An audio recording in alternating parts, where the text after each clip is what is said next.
Et pour le coup, je tiens quand même à féliciter Xabi Alonso parce que la dernière fois dans mon précédent débrief, je l'avais critiqué, surtout dans le débrief du FC Barcelone. J'avais dit qu'en gros, Xabi Alonso, quand il s'agit de faire des changements pour améliorer le jeu de son équipe, bah, il a du mal. On l'avait vu face à l'Atlético de Madrid et depuis le début de la saison, la plupart du temps, c'est comme ça. Sauf que là, aujourd'hui, les amis, son coaching a été payant. Finalement, on a réussi à s'en sortir après les 20 premières minutes, étant donné que Almaty, ils n'ont pas réussi à tenir jusqu'au bout cette cadence. En fait, c'est ça le problème de la plupart des équipes comme ça. Ça m'a rappelé le match du Barça face à Newcastle. Vous vous rappelez? Newcastle, au début, il fallait voir comment ils étaient pleins d'ambition, ça pressait par-ci par-là. Ils étaient vraiment vénères. Mais ça a duré seulement 15 minutes. Et après, ils sont calmés. Après la baisse de régime d'Almaty, à la 25e minute, leur gardien fait une mauvaise sortie sur Franco Mastantuono. Et le pire, c'est que ça part d'une erreur de leur défenseur. Le gars, il a voulu mettre une tête bizarre. Finalement, c'est venu sur un joueur du Real Madrid. Franco Mastantuono est allé. Le gardien a fait une mauvaise sortie. Il a touché son pied. Il y a eu penalty. Je tiens à revenir, les amis, sur l'entrée de Rodrigo qui a fait une entrée vraiment remarquable. Le gars, dès son entrée aujourd'hui, il a été impliqué sur 2 buts. Le but de Kylian Mbappé, le 3e, et le but de Camavinga. Franchement, même si c'était Almaty en face, j'espère que cette entrée-là va lui faire énormément de bien. Parce que là, déjà, il a une passe décisive. Il aurait pu avoir 2 passes décisives sur ce match-là. Kylian Mbappé, par ses décrochages,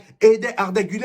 C'est ça, en fait. C'est vrai que d'habitude, on critique beaucoup Kylian Mbappé parce qu'il veut trop faire le playmaker. Sauf qu'aujourd'hui, ça a servi. C'est grâce à ces décrochages-là qu'on arrivait à mieux construire devant. Le gars, il décrochait, il participait au jeu, il organisait le jeu de l'attaque. Et ce que j'ai beaucoup aimé dans ce match, c'est que Kylian Mbappé, quand il fallait faire des passes, il les faisait. Il n'était pas toujours là à vouloir jouer pour sa gueule. Avant l'ouverture du score du Real Madrid, Almaty a réussi à me faire peur. Pendant les 20 premières minutes d'aujourd'hui, est-ce que vous avez vu à quel point ils étaient pleins d'ambition? Ils jouaient très haut, ça pressait le Real Madrid, on n'arrivait même pas à aligner 3 passes. Dans ma tête, j'avais l'impression que c'était le match de l'Atlético de Madrid qui continuait tellement ils étaient dans notre camp. Là, on parle quand même d'une équipe du Kazakhstan qui a été invitée en Ligue des Champions. Et grâce à eux, aujourd'hui, encore une fois, on a eu la confirmation que le Real Madrid, on a vraiment de réels problèmes au milieu. Collectivement parlant, aujourd'hui, encore une fois, ça s'est vu, même si c'était pas l'Atlético de Madrid en face, mais ça s'est vu. Cependant, ça ne nous a pas empêché de partir avec la victoire, 5 buts à 0, une manita, ce qui est logique. Parce que pour moi, si on avait terminé ce match avec seulement 3 buts à 0, ça n'aurait pas été suffisant. Il nous fallait absolument une grosse victoire pour nous remettre de la grosse défaite face à l'Atlético de Madrid.